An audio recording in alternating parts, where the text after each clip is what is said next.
Hello friends, we're There were going five to reasons Ahmedabad. My why car it dash cam. prompted us to select this theme. First and foremost, the spectacular growth for 4 successive periods. India has achieved 7 to 8% rate of growth. The world regards this no short of a miracle. We have done this coupled with macroeconomic stability. In the World Bank's own definition of poverty, India has managed to eliminate extreme poverty from 250 million people, and the number of those in extreme poverty in rural and urban India is now next to negligible.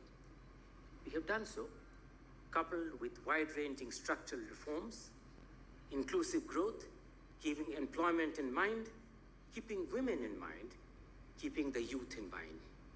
Second, we have demonstrated, Prime Minister, and laid a final nail on the coffin that democracy and development are asymmetric.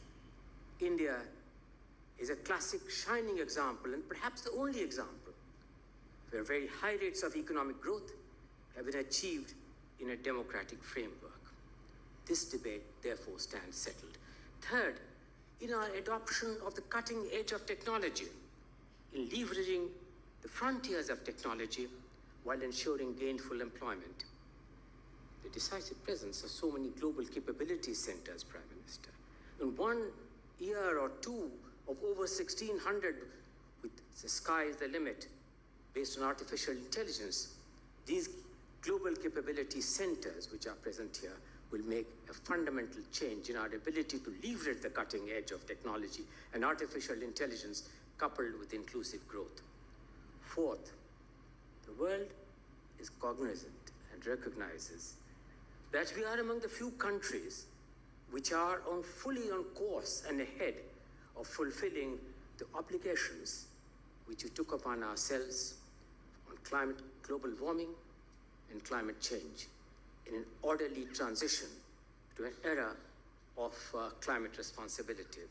We recognize that this will entail a restructuring of agriculture, about which you have spoken so many times, on our food systems, on changing lifestyles, and of course reducing in the process our dependence on fossil fuel. Fifth, Prime Minister, it's recognized that in more ways than one, we represent the voice of the global South, and that they recognize our presence on the global stage because in an increasingly fragmented world, they believe that we could be an important country to chart a course out. I'm always reminded when I hear of this, in the great Mahabharata, there is a great role for Sarathi.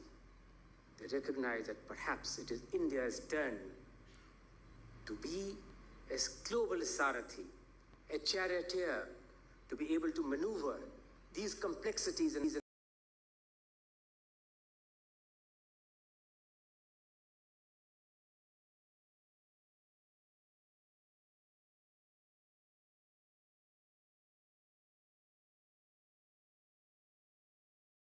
considerations, Prime Minister, that we are prompted to select this theme of the Indian era. Over the next 2.5 days, all of us engage on a wide range of subjects on how to enable India for those daunting challenges. Prime Minister, you'll recall that 2 years ago, we had the privilege of receiving you for the first Kautilya Economic Conclave. The theme of that conclave was redefining the future. From the first to the third, we have redefined our future. Our future now is a quest for a Vikasit Bharat. That is the future which, between the first and the third, which you have now embraced. Let me end, Prime Minister, by saying that there is an old adage that politics is the art of the possible. But a leadership of a visionary kind is the art of the impossible.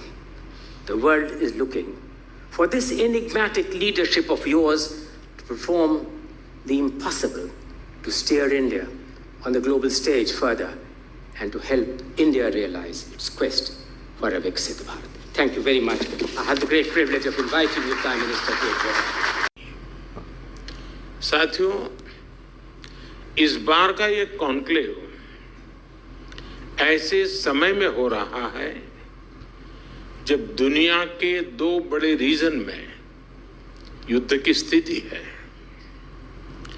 ये दोनों reason global economy के लिए और खास तौर पर energy security के लिहाज से बहुत अहम है। इतनी बड़ी ग्लोबल अनसर्टेनिटी के बीच हम सभी यहाँ द इंडियन एरा यानी भारत के युग की चर्चा कर रहे हैं। ये दिखाता है कि आज भारत पर विश्वास कुछ अलग ही है। ये दिखाता है कि आज भारत का आत्मविश्वास भी कुछ विशेष है। साथियों, आज भारत दुनिया की फास्टेस्ट ग्रोइंग मेजर इकोनॉमी है। आज भारत जीडीपी के हिसाब से 5th लार्जेस्ट इकोनॉमी है। हम ग्लोबल फिनटेक एडॉप्शन रेट के मामले में नंबर 1 है। आज हम स्मार्टफोन डेटा कंजम्पशन के मामले में नंबर 1 है। हम इंटरनेट यूजर्स के मामले में दुनिया में नंबर 2 है। दुनिया की करीब करीब आधी रियल टाइम डिजिटल ट्रांजैक्शन आज भारत में हो रही है। आज भारत में दुनिया का तीसरा सबसे बड़ा स्टार्टअप इकोसिस्टम है। रिन्यूएबल एनर्जी कैपेसिटी के मामले में भारत नंबर 4 पर है। अगर मैन्युफैक्चरिंग की बात करें तो भारत दुनिया का दूसरा सबसे बड़ा मोबाइल मैन्युफैक्चरर है। भारत 2 व्हीलर्स और ट्रैक्टर्स का सबसे बड़ा मैन्युफैक्चरर है। और इतना ही नहीं, भारत दुनिया का सबसे युवा देश है। दुनिया में तीसरा सबसे बड़ा साइंटिस्ट और टेक्नीशियंस का पूल भारत में है। यानी साइंस हो, टेक्नोलॉजी हो, इनोवेशन हो, भारत क्लियरली एक स्वीट स्पॉट पर उपस्थित है। साथियों, रिफॉर्म, परफॉर्म और ट्रांसफॉर्म के मतलब की संख्या 3 गुना से ज्यादा हो चुकी है। इस साल के बजट में हमने करोड़ों युवाओं की स्किलिंग और इंटर्नशिप के लिए स्पेशल पैकेज अनाउंस किया है। पीएम इंटर्नशिप स्कीम के तहत पहले दिन ही 111 कंपनियों ने पोर्टल पर रजिस्टर किया है। इस स्कीम के तहत हम 1 करोड़ युवाओं को बड़ी कंपनियों में इंटर्नशिप में मदद कर रहे हैं। साथियों, बीते 10 सालों में भारत का रिसर्च आउटपुट और पेटेंट्स भी तेजी से बढ़े हैं। 10 साल से भी कम समय में भारत ग्लोबल इनोवेशन इंडेक्स की रैंकिंग में 81 से 39 स्थान तक पहुंचा है। यहां से हमें और आगे जाना है। अपने रिसर्च इकोसिस्टम को मजबूत करने के लिए भारत ने 1 ट्रिलियन रुपए का रिसर्च फंड भी बनाया है। साथियों, आज ग्रीन फ्यूचर, ग्रीन जॉब्स के मामले में भी भारत में और भारत से बहुत उम्मीदें हैं और उतनी ही आपके लिए इस सेक्टर में अपॉर्चुनिटीज भी हैं। आप सभी ने भारत की प्रेसिडेंसी में हुई G20 समिट को फॉलो किया है।